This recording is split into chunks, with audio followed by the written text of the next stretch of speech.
이슈 또 이슈 정순영 기자와 함께합니다. 이동통신 단말기 유통구조 개선법, 즉 단통법 시행을 앞두고 이 LG U+가 큰 타격을 받을 것이라는 전망이 나오고 있습니다. 왜 그런가요?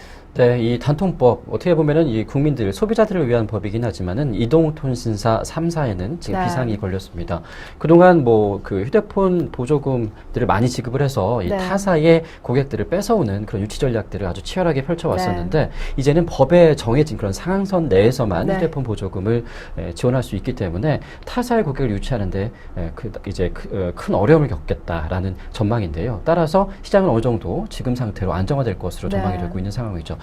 그렇기 때문에 이 번호 이동 시장에서 그동안 강세를 보여왔던 LG U+ 입장에서는 큰 타격을 받을 수밖에 없는 상황입니다. 왜냐하면 LG U+는 그동안 LTE 시장에서 성장을 해오면서 타사를 많이 고객을 유치하고 또 휴대폰 보조금을 많이 지급해오면서 네. 어느 정도 좀 성장을 했다라고도 할 수 있을 텐데 제동이 걸린 상황인 거죠. 특히 또 LTE 시장이 어느 정도 지금 성숙기에 접어들었다는 평가가 지배적이기 때문에 네. LG U+의 가장 큰 장점이었던 이 LTE 시장 더 이상 뭐 성과를 낼 부분이 없을 것이다라는 것이죠. 네. 그렇기 때문에 LG U+에게는 무엇보다 큰 위기의 상황이라는 분석입니다.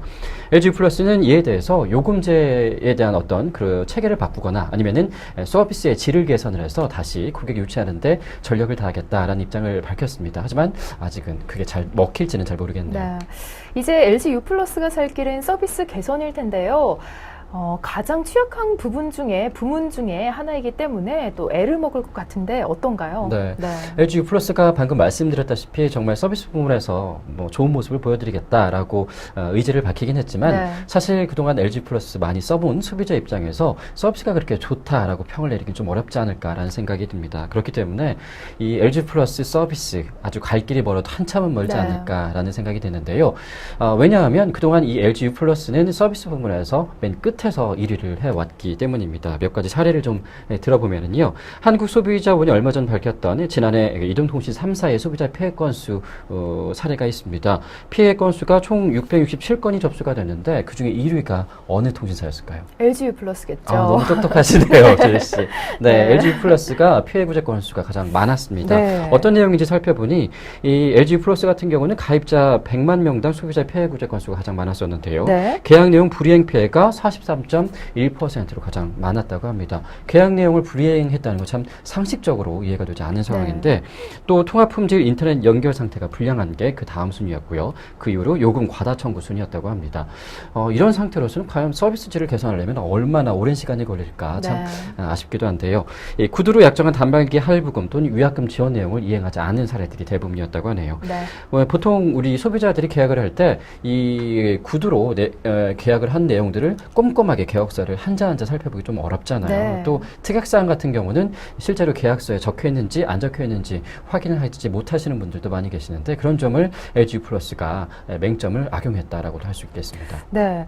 그런가 하면 이 스팸 수신량도 세계 통신사 가운데 LG U+가 1위를 기록했죠. 네, 또 하나의 1위를 기록했는데 안 좋은 일입니다. 네. 뭐 여러 가지 서비스가 안 좋은 데다 불구하고 스팸 수신량까지 1위를 기록했습니다. 사실 이 스팸 문자나 스팸 전화 참 짜증나잖아요. 네. 정말 LG U+가 1등한 스팸 수신량이 어느 정도 되는지 살펴보니까요. 방송통신위원회와 한국인터넷진흥원이 지난해 2013년 하반기 스팸 유통 현황을 조사를 했다고 합니다. 지난해 그 하반기 평균 문자 스팸 수신량은 국민 1인당 0.2통이라고 하는데요.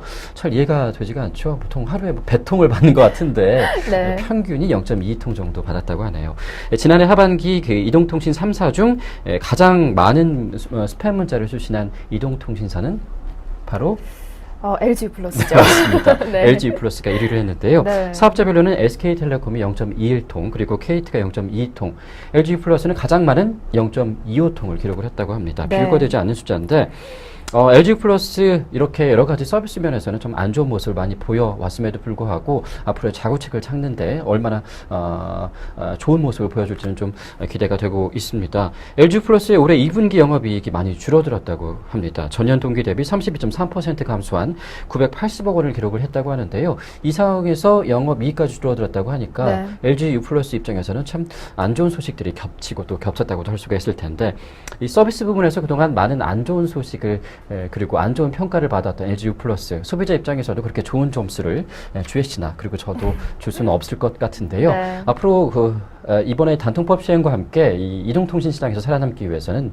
LG U 플러스 정말 뼈를 깎는 그런 서비스 정신의 혁신이 필요하지 않나 생각을 해봅니다. 네, 많은 노력이 필요할 것 같습니다. LG U 플러스 물론 아직 선전하고 있고 또 이 마케팅 비용 등 지출이 늘었기 때문일 수도 있겠지만 영업이익이 줄었다는 것은 이 단통법 시행을 앞둔 지금 상황에서는 좋은 징조 같진 않습니다.